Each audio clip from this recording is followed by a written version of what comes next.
어떤 아이의 학생부 스웨트를 제가 촬영을 해서 챗GPT에다 입력을 했어요. 입력을 하면서 뭐라고 했냐면 이 스웨트의 내용에 대해서 평가해 주세요 라고 제가 입력을 했거든요. 했더니 사진 속의 내용은 학생부 세부능력의 특기사항인 것 같습니다. 그러면서 그 사진 속의 내용을 순간적으로 얘가 캐치를 해서 분석을 했습니다. 이렇게 분석을 해요. 야, 이런 시대가 지금 됐어요. 혹시 아이가 학생부를 가져오면 한번 여러분들도 이렇게 넣어보시기를 한번 부탁을 드리는 거예요.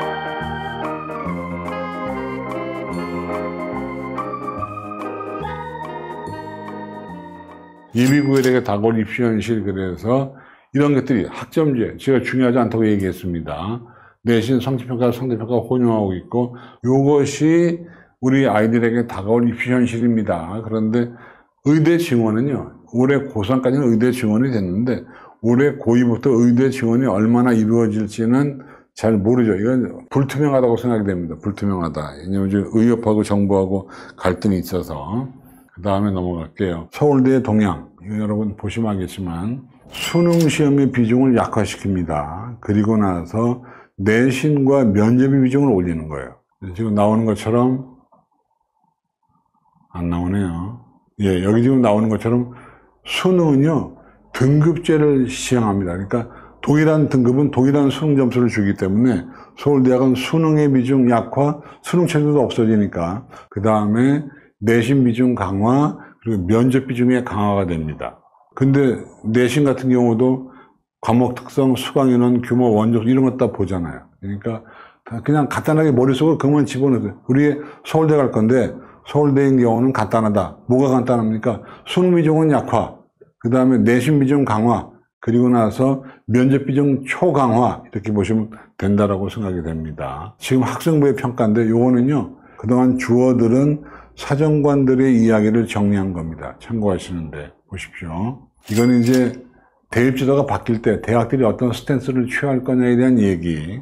요거는요, 아주 중요한 데이터이기 때문에 여러분 보시면 이건 뭐냐면 사정관들이 2024학년도에 수시 모집에서 학생부를 평가한 다음에 그에 대한 소감을 적어놓은 글입니다. 그러니까 이게 의미가 있죠.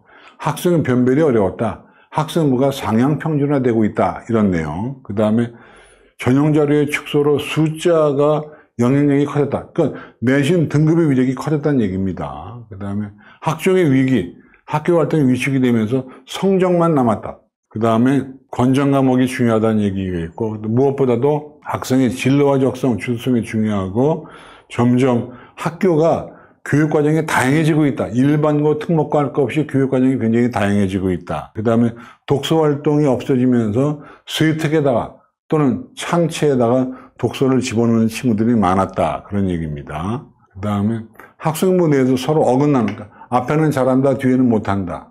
또는 스웨트는 잘 썼는데 등급은 안 나오고 이런 것들이 있더라. 그런 얘기고. 그 다음에 출결이 안 좋은 애들이 증가했더라.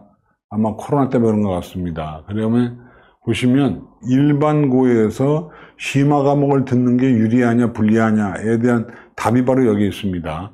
보통교과의 일반 선택 과목과 진로 선택 과목 수는 대학이 보기에 충분하다. 꼭 심화 과목을 들을 필요는 없다.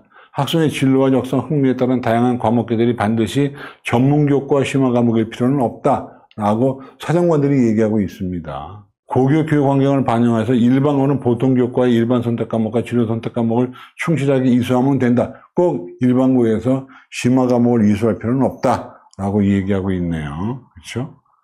그 다음에 대학은 학과 충성도가 높은 아이, 자기주도성이 높은 아이를 선호하고 있다. 이런 얘기를 하고 있습니다. 그 다음에 사정관들은 어떤 학업 역량을 기대하는가 이런 것들을 보는데 여기서 중요한 것은 성취도별 분포 비율입니다. A가 너무 많아도 불이익을 받습니다. 성적 부풀리겠다는 얘기죠. 그죠? 그 다음에 이것도 중요하죠. 그죠? 소인수 과목을 이수한 과목이 있느냐 아니면 학교에서 없어서 공동교육과정으로 이수했느냐 이런 것들을 다 따져본다는 얘기입니다. 그냥 제가 재미로 한번 해본 겁니다. 보셨을까요?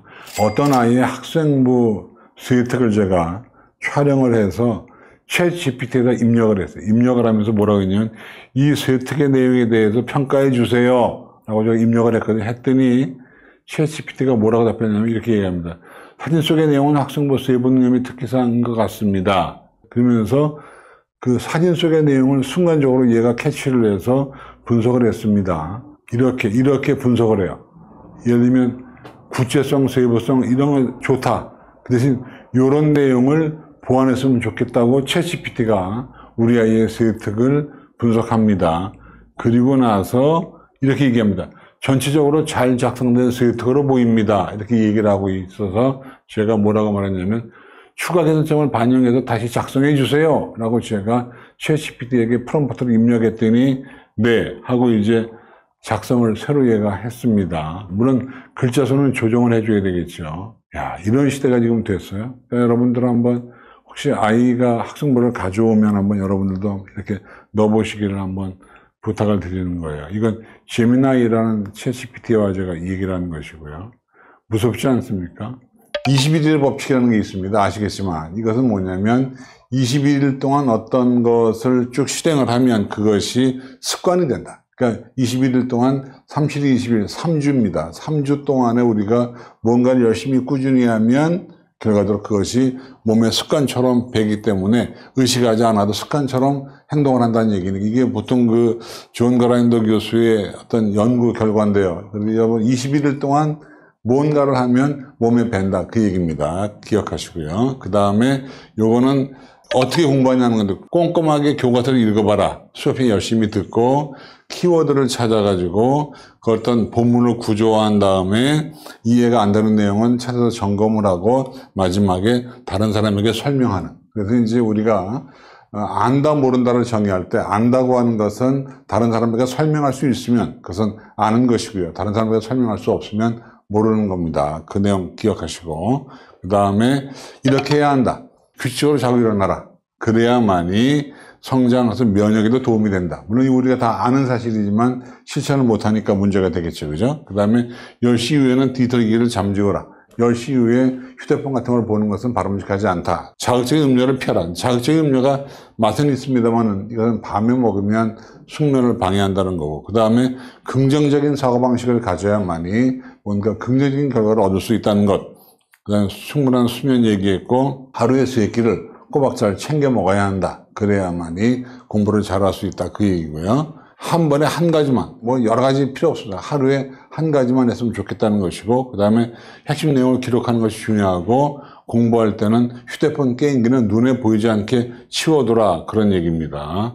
그 다음에 수업 시간에 선생님과 눈을 자주 마주쳐야 졸지 않고 수업을 잘 들을 수 있다. 이런 내용들 애들한테 좀 전달 좀 해주시고요. 그 다음에 요거는 이제 집중학습 위한 체크리스트인데 이 가운데에서 우리 애가 몇 개나 들어있냐 요 노란 표시한 여기에 과연 몇 개나 체크가 되어 있냐에 따라서 우리 애가 공부한 자세가 되어 있거나 안 되어 있거나 그런 여러분 확인할 수 있습니다.